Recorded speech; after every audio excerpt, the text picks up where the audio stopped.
Assalamualaikum warahmatullahi wabarakatuh. Waalaikumsalam warahmatullahi wabarakatuh. Bismillahi walhamdulillah. Wassalatu wassalamu ala sayyidina Rasulillah wa ala alihi wa sahbihi wa mawalah. La hawla wa la quwwata illa billah, amma ba'du. Saudara-saudara kaum muslimin yang berbahagia, di dalam kehidupan ini kita senantiasa mengambil iktibar, contoh dan teladan dari orang-orang sebelum kita.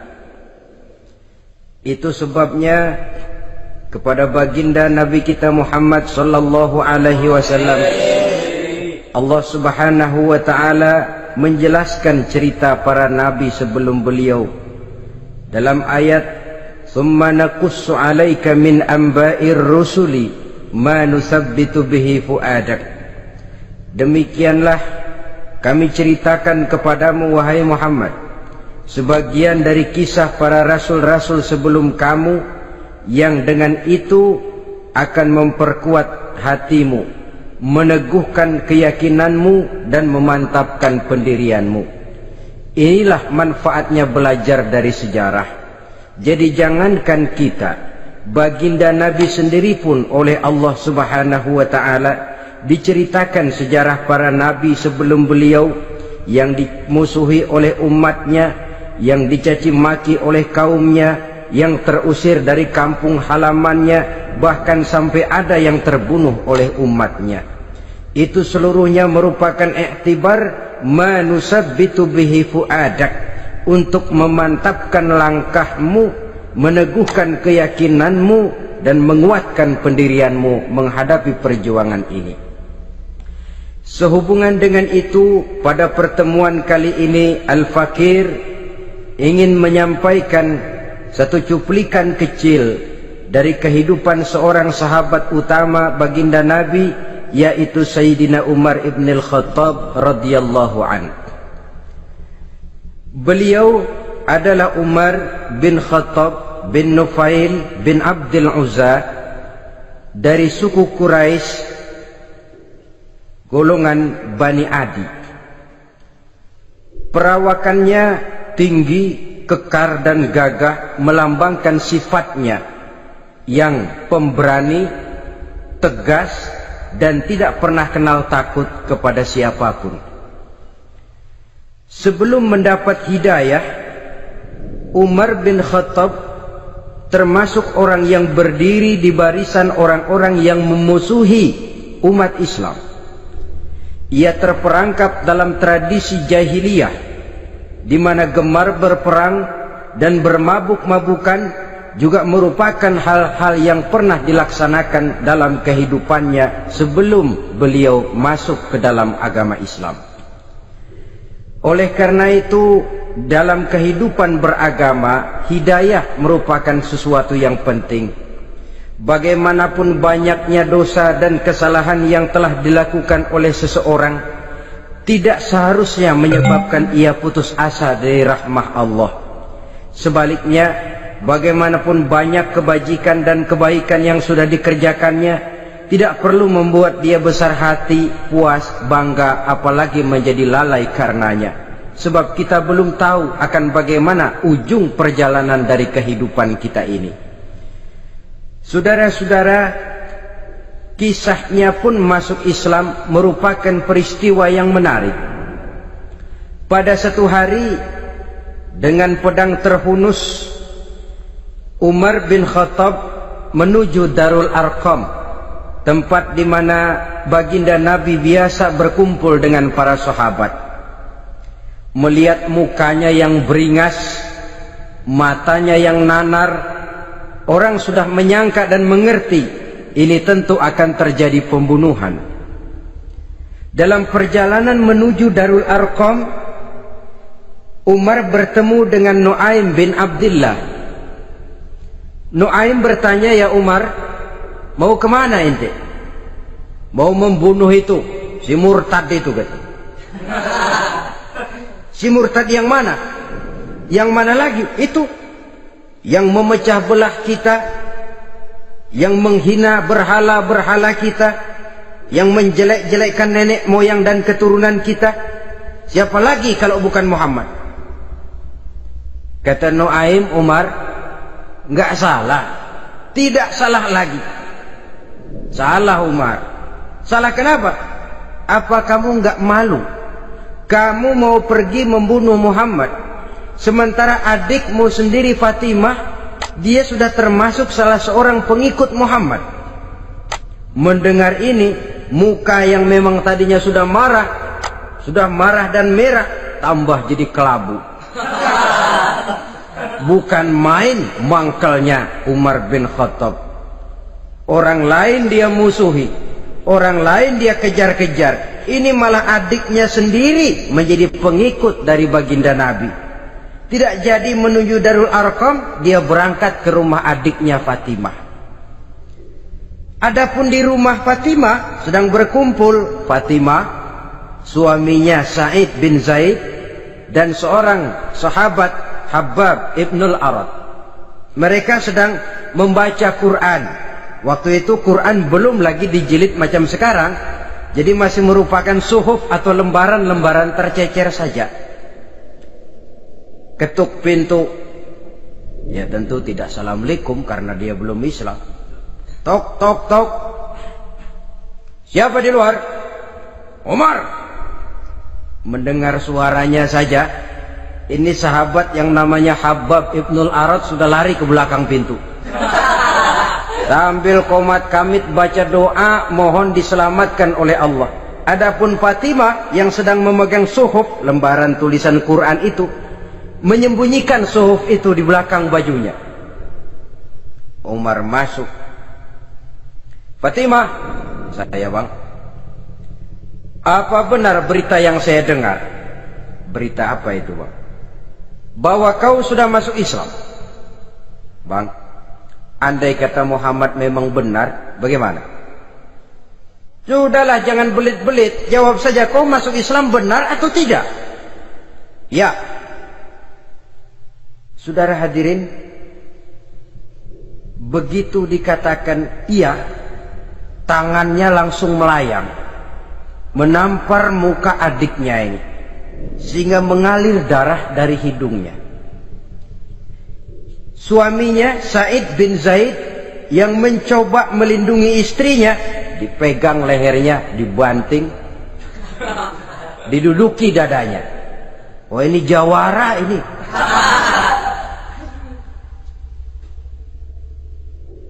Namun pada saat sedemikian, suara kebenaran terpantul dari mulut Fatimah, adik dari Umar bin Khattab ini. Umar, apakah engkau memukul orang yang bersaksi bahwa tidak ada Tuhan melainkan Allah dan Muhammad Rasulullah? Apakah engkau menganiaya seseorang yang terpanggil untuk mengikuti kebenaran? Manusia macam apa engkau, Umar? Saudara, memang dia orang keras, tapi hatinya mudah menerima kebenaran. Sehingga mendengar kalimat adiknya ini tercenung dia sejenak, melongo, bengong kata anak sekarang.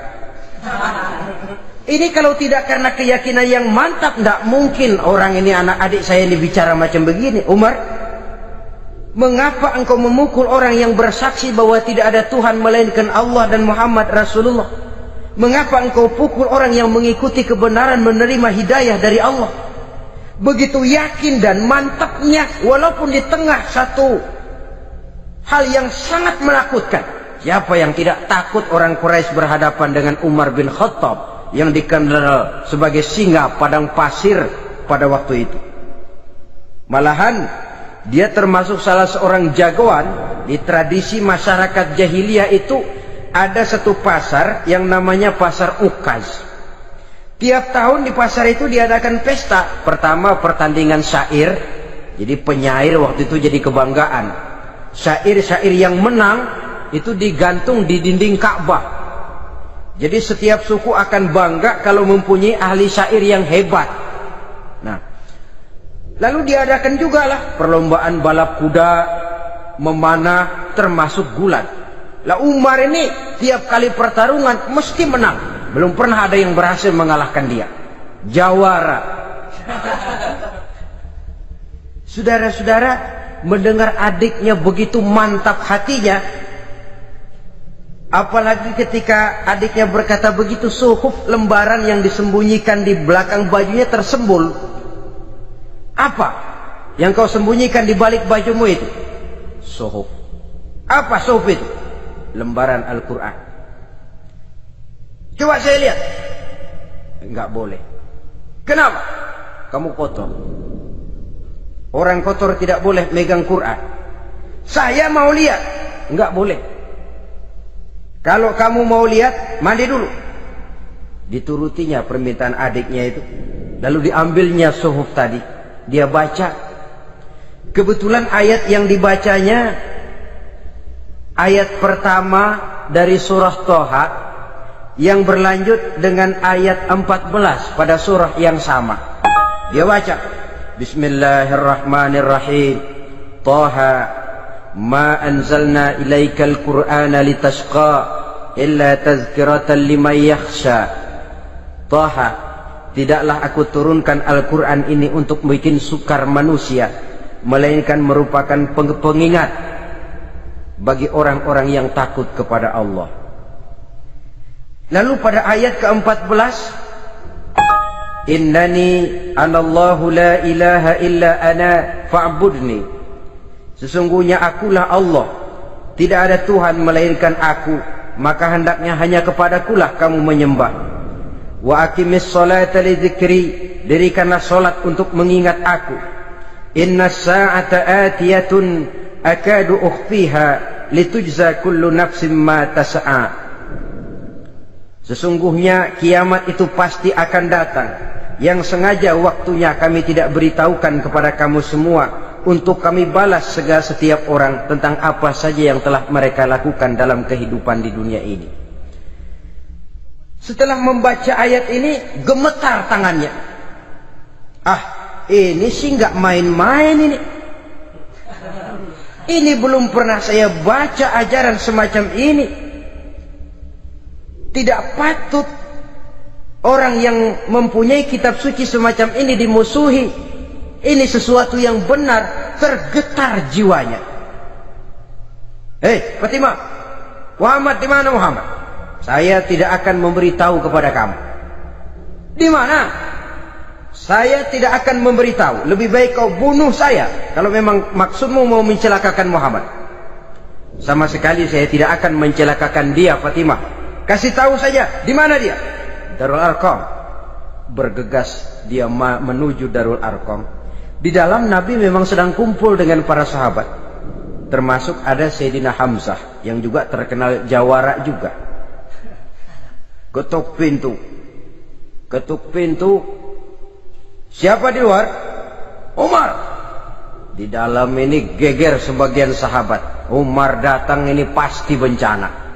Umar datang, wah, kalau istilah kampung, kerok dan urusan.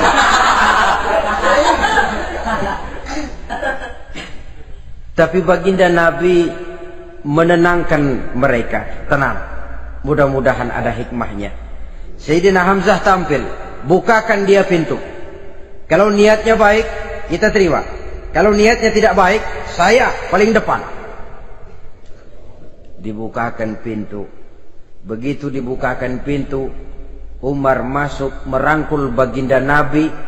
Kemudian dengan tersendat, Ashhadu an la ilaha illallah wa ashhadu annaka ya Muhammad Rasulullah. Saya bersaksi tidak ada Tuhan melainkan Allah, dan saya bersaksi bahwa engkau hai Muhammad adalah utusan Allah. Sahabat takbir semua, Allahu Akbar, Allahu Akbar. Kegembiraan meliputi suasana ketika itu. Kenapa? Karena sebelumnya dikala Umar belum masuk Islam, dia merupakan ganjalan yang paling dikhawatirkan oleh umat Islam. Setelah dia masuk Islam, jelas merupakan satu keuntungan yang sangat besar. Dan dia tertarik kepada Islam bukan karena bujuk rayu orang, tidak karena diberikan harta, tidak karena diiming-iming oleh kedudukan tinggi, Tapi karena kebenaran, hidayah menembus hatinya melalui wasilah ayat dalam surah Thaha yang dibacanya melalui suhuf yang dipegang oleh adiknya tadi. Sejak saat itu berubah 180 derajat Umar bin Khattab radhiyallahu anhu. Tetapi tetap dengan sifatnya keras, tegas, dan tidak pernah kenal takut kepada siapapun. Cuma kalau sebelum Islam dia kerasnya kepada Islam, setelah dia masuk Islam muter arah kepada siapapun yang memusuhi Islam, dia bersikap keras, tegas, dan tidak pernah kenal takut. Bahkan setelah beliau masuk Islam, satu hari ketika di Darul Arqam kumpul-kumpul, waktu itu Nabi belum berdakwah secara terbuka karena pengikut masih sedikit. Sayyidina Umar usul, "Ya Rasul, ada apa Umar? Alasna 'alal haq fi mamatina wa mahyana?" Ya Rasul, bukankah kita ini berdiri di atas sesuatu yang benar? Bukankah mati kita, hidup kita untuk melaksanakan sesuatu yang benar? Bala ya Umar, betul Umar. Wallazi nafsi biyadih, innakum la'alal haq in muttum wa in hiyitum. Demi Allah Umar, kata Nabi, sesungguhnya kamu dan kita semua berdiri di atas kebenaran, hidup ataupun mati. Setelah mendapat jawaban begini, Umar masuk kepada tujuan pembicaraannya. Izan ya Rasul, fafimal ikhtifar. Kalau memang begitu ya Rasul, kalau memang kita yakin kita berdiri di atas kebenaran, kita hidup karena kebenaran, kita mati pun memperjuangkan kebenaran, fafimal ikhtifar. Kenapa mesti ngumpet-ngumpet? Kenapa harus sembunyi-sembunyi? Wallazi ba'asaka bil haq, demi Allah ya Rasul, la takhrujanna wa la nakhrujanna ma'ak. Tuhan harus keluar menyampaikan Islam ini secara terbuka, dan kami akan mendampingi Tuhan dengan segenap jiwa dan raga. Sekali masuk Islam gak tanggung-tanggung. Yang kayak begini ini yang kita perlukan sekarang ini. Begitu masuk Islam gak tanggung seluruhnya, jiwa dan raganya masuk Islam. Beliau yang pertama kali mengajukan ide, kenapa harus dakwah sembunyi ya Rasul? Wong kita berdiri di atas kebenaran, memperjuangkan sesuatu yang hak. Kalau kita mati, kita pun mati membela kebenaran. Kenapa mesti fafimal ikhtifa? Kenapa harus sembunyi-sembunyi? Mulai sekarang mari keluar ya Rasul, saya akan dampingi Tuhan, nyawa taruhannya. Saudara hadirin yang saya hormati, selalu dia tempat-tempat yang pernah dia melaksanakan maksiat sebelum dia Islam, selalu dia kunjungi sampai dia berkata, tidak ada tempat yang pernah saya melakukan kesalahan sebelum saya Islam yang harus saya tutupi dengan kebajikan setelah saya Islam sekarang ini. Bahkan ada satu riwayat menjelaskan beliau itu yang tinggi badannya, kekar perawakannya, gemetar orang ngadepin dia. Tapi beliau sendiri sangat mudah gemetar kalau sudah mendengar ayat-ayat Allah. Sehingga ada satu riwayat menjelaskan Sayyidina Umar itu setelah masuk Islam, kalau sholat kadang-kadang bila menoleh ke kanan beliau senyum, bila menoleh ke kiri beliau menangis berurai air mata. Ada orang bertanya, ya Umar, kenapa menengok ke kanan kau senyum, ke kiri kau menangis? Itulah kalau saya ingat jahilnya saya sebelum Islam. Adapun bila saya menoleh ke arah sebelah kanan saya tersenyum, teringat betapa dulu saya membuat berhala dari korma. Saya tumpuk-tumpuk, saya susun begitu.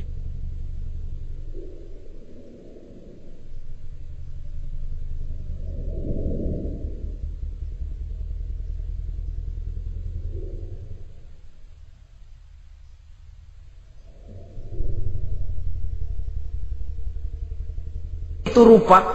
Setelah saya sembah, saya makan itu korma. Gagah betul saya waktu itu, sampai Tuhan pun saya makan. Adapun kalau saya menoleh ke kiri, teringat putri kesayangan saya yang terbawa oleh tradisi jahiliyah, takut menanggung aib, merasa malu mempunyai anak perempuan, sampai dia terkubur hidup-hidup. Berurai air mata saya mengingat semua itu. Padahal Nabi sudah memberikan jaminan. Sebab saudara, jangan lupa, orang kafir masuk Islam, dalam Islam itu dihitung dari bayi lagi. Dari nol, itulah untungnya. Jadi misalnya sudah 60 tahun, dari kecil sampai 60 tahun kafir. Umur 61 masuk Islam. Nah, sejak umur 61 itulah yang dihisab oleh Allah. 60 tahun ke bawah gratis bersih pemutihan. Istimewa betul. Tapi jangan lalu diniatin, gua kafir aja. Nanti sudah tua-tua mau giliran mati baru Islam. Nah, itu diniatin lain. Ini yang karena faktor hidayah, saudara-saudara. Nah, cintanya kepada baginda Nabi luar biasa. Dalam setiap pertempuran beliau selalu di front terdepan. Bahkan demikian cintanya sampai ketika hari di mana baginda Nabi wafat, saudara-saudara. Disampaikan berita wafat Nabi kepada Umar ini. Ya Umar, baginda Nabi sudah wafat. Kamu ngomong apa? Baginda Nabi sudah wafat. Bukan sedih, nyabut pedang, keluar matanya melotot. Siapa yang bilang Muhammad mati, saya tabas batang lehernya. Begitu cintanya beliau kepada baginda Nabi, sampai-sampai nggak menerima kalau Nabi wafat. Taruhlah nggak bisa mati bersamaan, bolehlah mati beriring-iring saja barangkali maksudnya. Saudara-saudara, cabut pedang, kelayaban kemana-mana. Ayo, siapa ngomong Muhammad mati, saya tabas batang lehernya.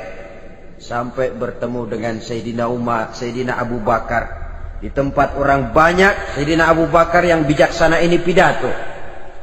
Ayuhan nas, man kana ya'budu Muhammadan fa inna Muhammadan qad mata wa man kana ya'budu Allah fa inna Allah hayyun la yamut. Wahai manusia, barang siapa yang menyembah Muhammad, maka Muhammad sudah mati. Tetapi barang siapa yang menyembah Allah, Allah akan hidup selamanya dan tidak akan pernah mati. Mendengar pidato ini, Sayyidina Umar sadar bahwa sebenarnya yang tidak bisa mati itu cuma Allah. Bagaimanapun agungnya baginda Nabi, besarnya baginda Nabi, tinggi akhlak budi pekertinya Nabi, cintanya beliau kepada Nabi, Nabi manusia dan manusia harus mati. Kemudian dibacakan surah Ali Imran ayat 144. Wa ma Muhammadun illa rasul qad khalat min qablihi rusul afa immata aw qutilan qalabtum ala aqabikum. Muhammad tidak lain daripada manusia, telah datang kepadanya rasul. Apakah jika ia mati engkau kembali menjadi murtad atau mundur ke belakang? Mendengar ayat ini dibacakan, Sayyidina Umar sadar, berurai air matanya, menangis dalam kesedihannya. Ini cintanya yang demikian tinggi kepada baginda Rasulullah sallallahu alaihi wasallam. Begitulah seluruh kesalahan yang dia lakukan pada saat sebelum dia masuk Islam, berusaha dia tutupi dan dia tebus dengan segala kebaikan, pengabdian, perbuatan soleh setelah dia masuk Islam. Sehingga diajarkan oleh baginda Nabi, ittaqillaha haitsu ma kunta wa atbi'i sayyi'atal hasanata tamhuha wa khaliqin nasa bi khuluqin hasanin. Bertakwalah kamu kepada Allah, kata Nabi, dimanapun saja kamu berada. Jadi takwa tidak kenal tempat. Dimanapun saja kamu berada, bertakwalah kepada Allah. Di rumah takwa, di pasar takwa, di kantor takwa, di tengah orang banyak takwa, pada waktu sendirian takwa. Ittaqillaha haitsu ma kunta. Bertakwalah kau kepada Allah dimanapun saja kamu berada. Jangan takwa pakai tempat. Di masjid takwa, di kantor nyolong. Itu tidak haitsu makunta. Yang diajarkan oleh Nabi, dimanapun kamu berada, bertakwalah kepada Allah. Wa atbi'i sayyi'atal hasanah tamhuha, dan iringi perbuatanmu yang salah dengan kebaikan. Jadi kalau satu saat terselip kita berbuat salah, cepat iringi dengan kebaikan, tamhuha, dengan harapan kebaikan yang kita kerjakan akan menutupi dosa yang terselip kita lakukan. Ngomongin orang, astagfirullahaladzim, banyak istighfar. Istighfarnya mudah-mudahan bisa nutupin dosa karena ngomongin orang. Tapi jangan lalu tambah sulap. Ngomongin orang istighfar, terus ngomongin lagi istighfar lagi. Itu tentu tidak bisa dengan cara begitu. Barangkali terselip pernah mengambil harta orang tanpa alasan yang hak, imbangi dengan rajin sedekah misalnya. Barangkali pernah menyakiti hati orang, imbangi dengan perbuatan yang bisa menyenangkan hati orang lain. Itu namanya mengiringi perbuatan yang bersifat salah dengan kebajikan. Ini yang dilakukan oleh Sayyidina Umar. Setiap pelosok hampir dia datangi, tempat-tempat di mana dia pernah melakukan kesalahan sebelum Islam, di sana dia tegakkan kebajikan dan kebaikan. Kegagahannya, keperkasaannya, keberaniannya sepenuhnya bulat-bulat sudah diwakafkan untuk kepentingan Islam. Saudara hadirin yang saya hormati, diperlukan orang-orang yang punya keberanian macam Sayyidina Umar. Berani karena panggilan hidayah, bukan berani babi. Babi berani juga babi, cuman nyeruduk. Artinya berani yang tanpa pertimbangan. Berani yang tanpa pertimbangan pada akhirnya akan menyulitkan kita sendiri. Beliau gagah, beliau berani, beliau punya kekuatan, beliau punya wewenang, dan itu dimanfaatkannya untuk menjadi backing baginda Nabi kita Muhammad sallallahu alaihi wasallam. La takhrujanna wa la nakhrujanna ma'ak ya Rasul. Rasul, keluar, sampaikan dakwah secara terbuka. Saya akan mendampingi Tuhan. Jika ada yang ganggu Tuhan, saya paling depan. Backing yang mendampingi Rasul untuk menyampaikan risalah Islamiyah ini. Saudara hadirin yang saya hormati, wa khaliqin nasa bi khuluqin hasanin, kata Nabi. Dan pergaulilah manusia dengan akhlak yang baik, karena dengan ini kau bisa mengambil hati orang. Dalam hadis lain katakan, innakum la tas'una an-nasa bi amwalikum walakin yas'uhum minkum bastul wajhi wa husnul khuluq. Kamu tidak akan bisa menyenangkan orang banyak dengan hartamu, tapi kamu bisa ambil hati mereka dengan budi pekerti yang luhur dan muka yang manis. Dengan harta belum tentu kita bisa menyenangkan semua orang, tapi budi pekerti yang luhur, muka yang manis, itu yang akan bisa membuat kau menyenangkan orang banyak.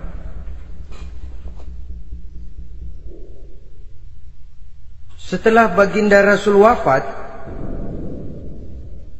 pernah ketika berkumpul, Sayyidina Abu Bakar berkata kepada Sayyidina Umar, "Ya Umar, saya baiat kamu untuk menjadi khalifah." Jawab beliau, "Sayalah yang akan membaiat Tuan. Tapi Anda lebih utama dari saya Umar. Keutamaan saya akan saya berikan kepada Tuan untuk mendukung kekhalifahan Tuan." Di sini kelihatan wataknya yang tidak ambisius. Gagah, berani, perkasa, tapi tahu diri. Enggak nyelonong. Tidak menggunakan kekuasaannya, kegagahannya untuk maksud yang sewenang-wenang.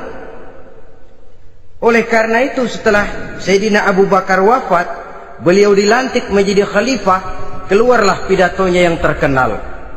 Ayuhan nas, inni qad wullitu alaikum walastu bi khairikum. Hai manusia, aku telah dipilih menjadi pemimpin kamu, padahal aku bukanlah orang yang terbaik di antara kamu. Kalau tidaklah karena aku melihat keutamaan, keteguhan yang dapat melindungi kalian, berat rasanya aku memikul amanah ini. Sebab apa? Alangkah beratnya menunggu datangnya perhitungan di akhirat nanti terhadap Umar. Ini yang jadi motifnya memegang jabatan khalifah. Sungguh berat bagi Umar menunggu datangnya saat perhitungan, sehingga seolah-olah kalau bisalah jadi Umar bin Khattab saja, jangan jadi khalifah kalau bisa. Tapi moya umat sudah kadang memilih. Sehingga benar kalau dalam satu hadis Nabi pernah mengajarkan jangan memberikan satu jabatan kepada orang yang memintanya. Sebab orang kalau sudah minta jabatan, apalagi pakai jilat-jilat, pakai upeti-upeti, tentu ada tendensinya. Ada batu di balik udang. Kalau udang di balik batu kan mungkin nggak kelihatan, tapi kalau batu di balik udang kelihatan betul itu. Ada maunya, ambisinya. Jangan memberikan satu jabatan kepada orang yang memintanya. Seakan di batinnya Sayyidina Umar menyesali, kenapa Umar nggak jadi Umar saja, kok mau jadi khalifah gitu. Alangkah berat perhitungan buat saya di akhirat nanti. Nah, setelah jadi khalifah, sebagai satu i'tibar, saya akan mencoba mengemukakan beberapa sifatnya yang menonjol untuk pelajaran buat kita semua. Pertama, sikapnya terhadap keluarganya setelah beliau menjadi khalifah. Kedudukan sebagai keluarga Umar bin Khattab bukan merupakan kedudukan istimewa. Itu ditanamkan betul kepada keluarganya. Jangan karena bapakmu khalifah, lalu mentang-mentang anak khalifah kau merasa dapat fasilitas, merasa bisa berbuat semau-maumu. Kau harus punya tanggung jawab dan beban moral, memberikan contoh yang lebih baik kepada rakyat. Ini yang ditekankan kepada keluarganya. Kalau beliau mau mengeluarkan undang-undang, undang-undang itu lebih dahulu dibicarakan di tengah keluarganya, kumpul anak-anaknya. Ini akan ada undang-undang begini. Siapa di antara kalian mau mentaati, persilakan. Yang tidak pun persilakan. Tapi saya ingatkan, kalau ada dari keluarga Umar yang melanggar peraturan yang saya keluarkan ini, saya akan menghukumnya 2 kali lipat karena dia keluarga saya. Menghukumnya 2 kali lipat karena dia keluarga saya. Jadi bukan mentang-mentang anak babe lalu kebal hukum. Tidak. Siapa yang diantara kalian melanggar peraturan ini, akan aku kenakan hukuman 2 kali lipat karena dia keluargaku. Nah, saudara hadirin yang saya hormati, lalu berwibawa, dijaga betul keluarganya. Suatu hari beliau datang ke rumah putranya Abdullah bin Umar. Ketika masuk dilihatnya Abdullah bin Umar sedang makan daging. Makan daging. Merah muka Umar. Mentang-mentang anak khalifah ya, mentang-mentang anak Amirul Mukminin ya, kamu makan daging. Lihat tuh rakyat kita masih banyak yang kelaparan, makan daging, makan roti keras. Padahal itu halal, sesuatu yang diperoleh dengan usahanya sendiri. Tetapi begitu hati-hatinya Umar untuk menjaga pandangan orang. Keluarga khalifah merupakan beban moral sebab akan dijadikan contoh oleh rakyatnya. Mentang-mentang anak khalifah ya makan daging. Lihat tuh rakyat, roti keras digarotin. Lain saat beliau pergi ke satu pasar. Di situ dilihat ada sapi gemuk-gemuk. Tempat lain sapinya kurus-kurus. Tanya, ini yang gemuk-gemuk sapi siapa? Sapi Abdullah bin Umar. Sapi anaknya. Panggil Abdullah bin Umar, suruh sini. Datang anaknya. Abdullah bin Umar, bagaimana ceritanya sampai ini? Begini Bapak. Dahulu itu dengan uang saya beli sapi kurus-kurus. Lalu saya rawat. Saya berikan upah orang untuk merawat sapi-sapi itu. Sampai sekarang dia menjadi gemuk. Akan saya jual dan keuntungannya tentu sesuatu yang halal. Subhanallah, kata Umar. Kau ini anak Amirul Mukminin. Jual sapimu. Ambil modalnya, untungnya, masukkan Baitul Mal untuk urus kepentingan orang Islam. Dia nggak mau anaknya terlibat bisnis, dompleng kekuasaan ayahnya. Karena mentang-mentang anak khalifah lalu segala macam bisnis lancar. Orang takut karena apa? Anak babe. Ada lagi.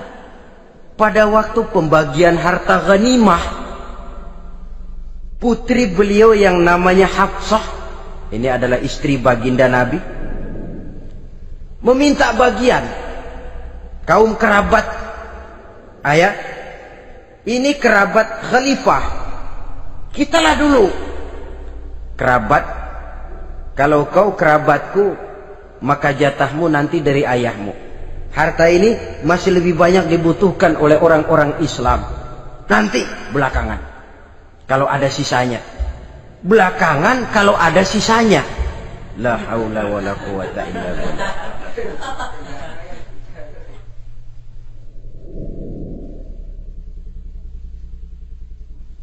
Saudara hadirin, itu terhadap keluarganya. Kemudian apa sifat-sifat yang menonjol dari kepemimpinannya? Pertama, kesederhanaannya. Beliaulah satu-satunya khalifah, Amirul Mukminin, setingkat presiden kalau sekarang, yang punya jubah cuma 2 dan 1 pun punya anaknya. Tambelan lagi. Pernah sholat Jumat terlambat. Beliau naik mimbar untuk khutbah, sebelumnya minta maaf dulu. Saudara-saudara, maaf saya terlambat nungguin baju kering. Seorang khalifah nungguin baju kering. Sederhana dalam kehidupannya. Mari kita ambil satu cerita lagi. Pada waktu beliau jadi khalifah, yang diangkat jadi gubernur di Mesir adalah Amr bin As. Amr bin As hidupnya lebih mirip kaisar. Istananya besar, pakaiannya bagus-bagus. Nah, yang paling mengganggu pikiran Amr bin As, di sebelah istananya ini ada gubuk reot, kepunyaan orang Yahudi lagi.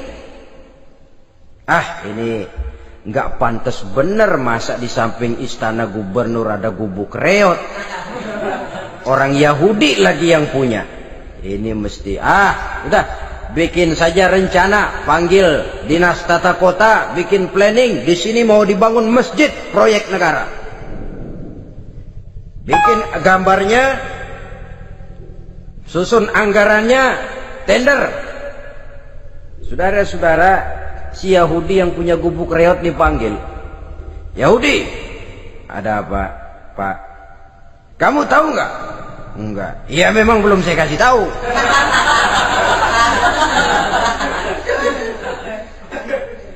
Ada apa, Pak? Itu kamu punya gubuk, tahu? Kena proyek. Proyek apa, Pak? Kami mau bangun masjid besar di situ, dan tidak sesuai ada gubuk reot di samping tempat gubernur. Jadi maksud Bapak, gubukmu, tanah-tanahnya mau saya bebaskan, saya beli. Enggak mau, Pak, saya enggak mau jual. Saya bayar 2 kali lipat. Enggak mau. 3 kali lipat, 6 kali lipat juga enggak mau, Pak. Saya dari muda peres keringat banting tulang cuma segitu-gitunya, Pak, tempat saya tinggal. Gubuk reot sama tanahnya sedikit, makmur saya, Pak, cuma rumah sama sumur.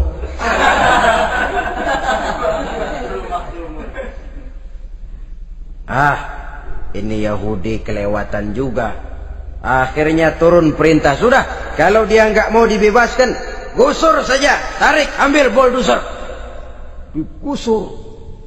Yahudi ini berurai air matanya. Aduh, begini jadi rakyat kecil, udah jatuh ketiban ember lagi. Tapi pikir-pikir Amr bin As kan bukan yang paling atas. Dia kan cuma pejabat, masih ada atasannya lagi. Lapor lapor. Yahudi ini berangkat ke Madinah. Bayangkan dari Mesir ke Madinah. Jalan. Di sepanjang jalan dia pikir membanding-banding. Kalau gubernurnya saja istananya begitu mewah, apalagi khalifahnya. Kalau gubernurnya galak main gusur, apalagi khalifahnya. Dan saya bukan orang Islam, apa dia lemin ngadu?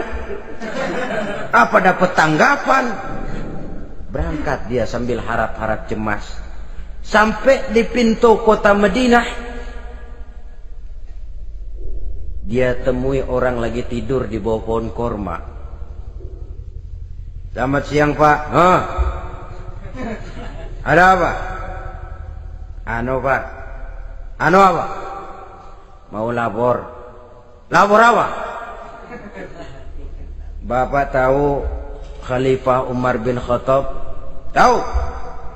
Istananya di mana Pak? Istananya di atas lumpur.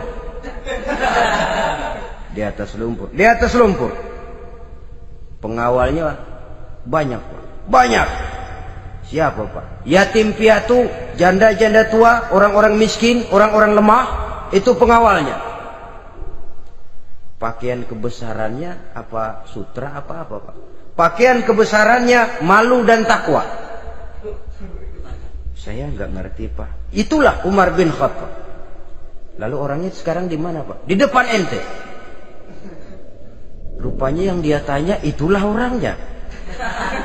Gemeter Yahudi ini, keringat bercucuran. Coba, istananya di atas lumpur. Sebab beliau berprinsip, bagaimana saya bisa menghayati nasib rakyat kalau saya tidak merasakan apa yang mereka rasakan? Bagaimana saya nggak bisa tahu sakitnya lapar kalau saya belum pernah kelaparan?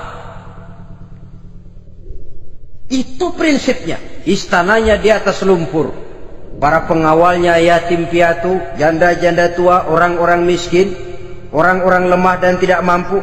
Dan pakaian kebesarannya malu dan takwa. Kamu dari mana? Dari Mesir Pak. Ada apa? Mau laporan gubernur Bapak di Mesir yang namanya Amr bin As. Kenapa? Main gusur aja Pak.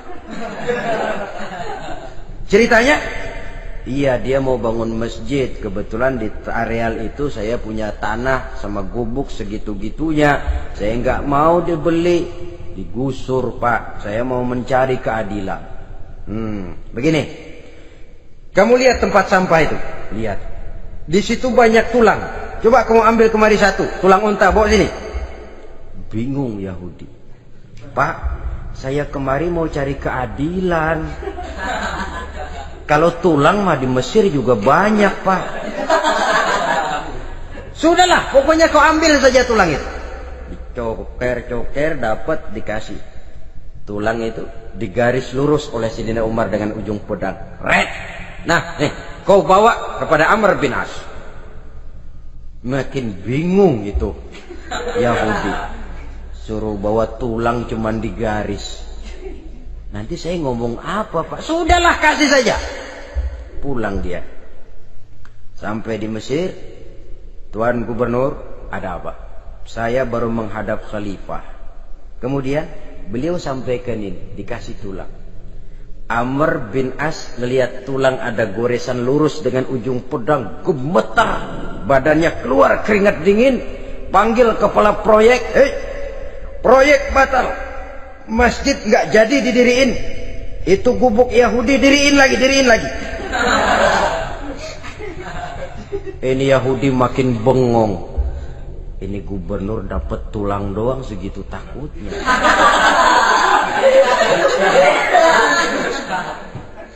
Ada apa sebenarnya Tuan Gubernur? Kamu tahu? Ini nasihat pahit buat saya dari Amirul Mukminin Umar bin Khattab. Seolah-olah beliau bilang, hai Amr bin As, jangan mentang-mentang sedang berkuasa ya. Pada suatu saat kau akan jadi tulang-tulang kayak begini. Maka mumpung kamu masih hidup dan berkuasa, berlaku lurus dan adillah kamu seperti lurusnya garis di atas tulang ini. Red. Lurus, adil, jangan bengkok.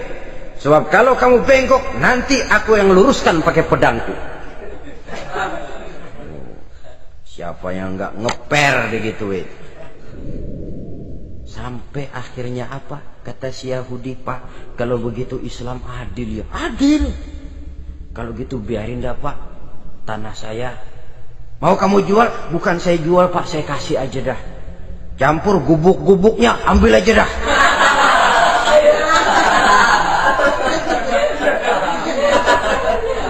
Masuk Islam si Yahudi ini oleh karena keadilan dari Umar bin Khattab.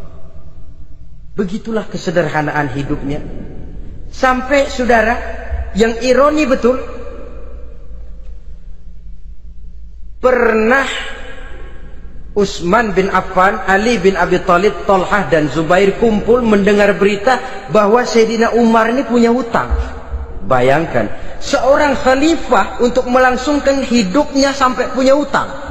Padahal Baitul Mal di bawah kekuasaannya. Berunding Utsman, Ali, Thalhah, Zubair.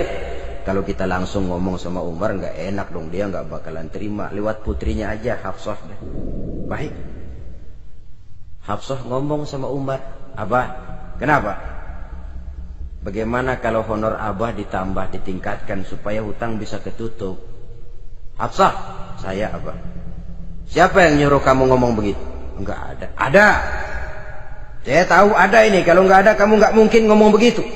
Tapi orangnya kalau saya tuntut, mereka mungkin enggak mau. Sekarang saya mau tanya Hafsah, kau kan istri Rasul, betul? Nah, saya mau tanya, suamimu makanannya apa? Daging? Bukan. Roti.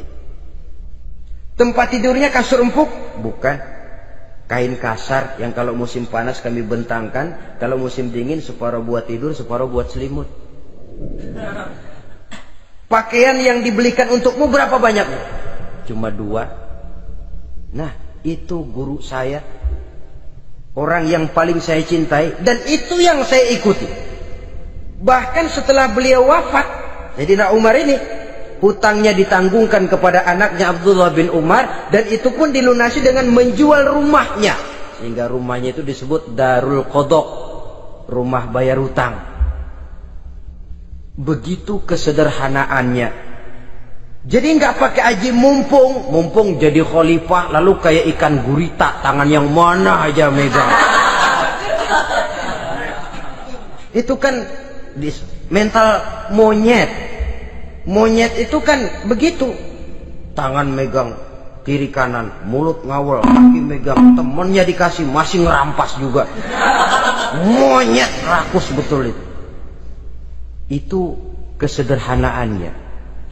Kenapa kesederhanaan ini timbul? Karena sikap zuhudnya.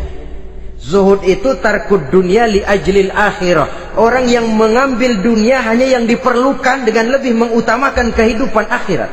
Watak zuhudnya yang sangat menonjol. Dialah pahlawan yang paling berani di medan perang. Dialah imam yang paling khusyuk di masjid. Dan tidak jarang kalau sholat sendiri, begitu membaca ayat yang menceritakan neraka, nangis berurai air matanya. Saudara hadirin ma'asyiral muslimin rahimakumullah. Jadi kesederhanaan dan kezuhudan ini bukan lewat teori disampaikan oleh Umar, bukan lewat penataran seluruh aparat, tidak, lewat contoh konkret. Inilah saya, contoh sederhana dan zuhud. Bagaimana saya akan bisa merasakan penderitaan kalau saya sendiri tidak pernah menderita? Bagaimana saya akan tahu sakitnya lapar kalau saya belum pernah kelaparan? Maka tanpa penataran, tanpa upgrading segala macam, berhasil karena prinsip keteladanan. Beliau jadi contoh utama. Dan sumber utamanya tentu tidak lain karena contoh dari baginda Nabi besar Muhammad sallallahu alaihi wasallam. 2, sederhana. Yang kedua, zuhud. Yang ketiga, sifat yang menonjol dari kekhalifahannya adalah adil. Kalau sudah bicara soal hukum, dia tidak pernah kenal kompromi. Adalah seorang pemuka Nasrani masuk Islam. Namanya Jabalah bin Aiham. Ketika dia bikin haji, kain ihramnya keinjak orang Arab yang hitam, Baduy. Jengkel, dia merasa bekas tokoh. Enak aja nih orang udah jelek nginjak lagi. Ditempeleng orang tadi. Orang ini lapor kepada Umar. Panggil Jabalah bin Aiham. Panggil. Kau ditampar? Betul Khalifah. Tampar dia. Tampar lagi. Dipukul orang itu di depan Sayyidina Umar. Jadi tidak karena kau ini bekas kepala suku, kau ini bekas orang terhormat, lalu ada kebijaksanaan yang tidak bijaksana. Kebijaksanaan yang akhirnya jadi tidak bijaksana. Dan itu memang sudah dimulai dengan memblokir keluarganya. Tidak satu keluarganya pun yang boleh mempunyai perasaan bahwa menjadi keluarga khalifah merupakan fasilitas dan keuntungan. Kau jangan makan di atas punggungku. Kau jangan menikmati fasilitas di atas keringatku. Dan tidak ada keinginan mewariskan jabatan khalifah kepada anak-anaknya. Pernah beliau musyawarah, saya bingung, kenapa khalifah? Gubernur Kufah ini sulit nyari orang. Diangkat yang lemah, rakyat ngeluh. Diangkat yang keras, rakyat juga ngeluh. Ada calon khalifah. Kalau ini mah nggak salah lagi nih buat gubernur Kufah. Siapa? Abdullah bin Umar, anak beliau sendiri. Melotot matanya. Jangan macam-macam kau. Cukup satu orang Umar memegang jabatan ini. Kalau berhasil, kami keluarga Umar sudah merasakannya. Kalau gagal, cukup kegagalan seorang Umar. Tidak berusaha mengorbitkan anaknya, wah anak babe diangkat jadi ano. Tidak, malah diblokir, cari yang lain. Tapi Abdullah bin Umar cukup syarat ya khalifah. Dia orang bertakwa dan soleh. Yang takwa dan soleh bukan cuma anak Umar, anak orang lain juga banyak yang takwa dan soleh. Itu prinsipnya. Sehingga ketegasannya ini membuat orang jadi sungkan. Dan tidak seorang pun berani kirim-kirim upeti hadiah. Pernah itu ada pejabat dari Azerbaijan kirim makanan, kue, mending apa? Kue. Gitu dicicipi enak. Enak juga ya kue ini. Enak khalifah. Ini di sana apa makan rakyat biasa? Bukan, ini makanan orang-orang fit. Nah, dibungkus lagi itu kue. Dibungkus. Ontamu mana? Di luar.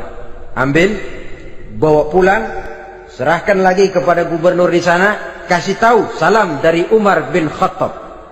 Kenyangkan dulu rakyat dengan makanan seperti ini. Kita belakangan. Jadi kalau rakyat lapar, saya orang pertama yang akan merasakan kelaparan. Tapi kalau rakyat makmur, biarlah saya menjadi orang terakhir yang kenyang. Kan bagus prinsip itu. Jikalau rakyat kelaparan, saya akan jadi orang pertama yang merasakan lapar. Tapi kalau rakyat makmur, biar saya jadi orang terakhir yang kenyang. Jangan dibalik. Pada saat rakyat kelaparan, dia kekenyangan. Dan selanjutnya, sikap keadilannya ini, saudara-saudara, menyebabkan hukum lalu jadi berwibawa. Pernah beliau jalan-jalan di lorong kota Madinah, di tempat yang namanya Harah bersama Aslam.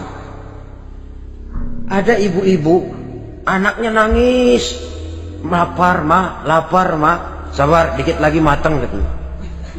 Memang tuh ibu lagi ngerebus, bunyi air ngegulak, luguk.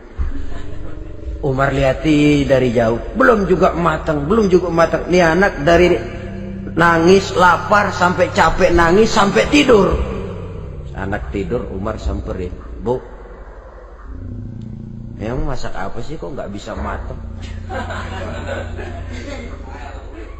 Saya nggak masak apa-apa tuan. Itu pating kerubuk apa? Ketika dibuka ya cuma air saja. Subhanallah, ibu sudah ngebohongi anak ibu sendiri. Habis harus bagaimana tuan? Saya sudah nggak punya makanan untuk dimasak. Sementara perut nggak kenal kompromi. Jalan satu-satunya, ya terpaksa anak saya bohongi. Saya bilang sebentar lagi matang sampai dia tidur sekarang ini.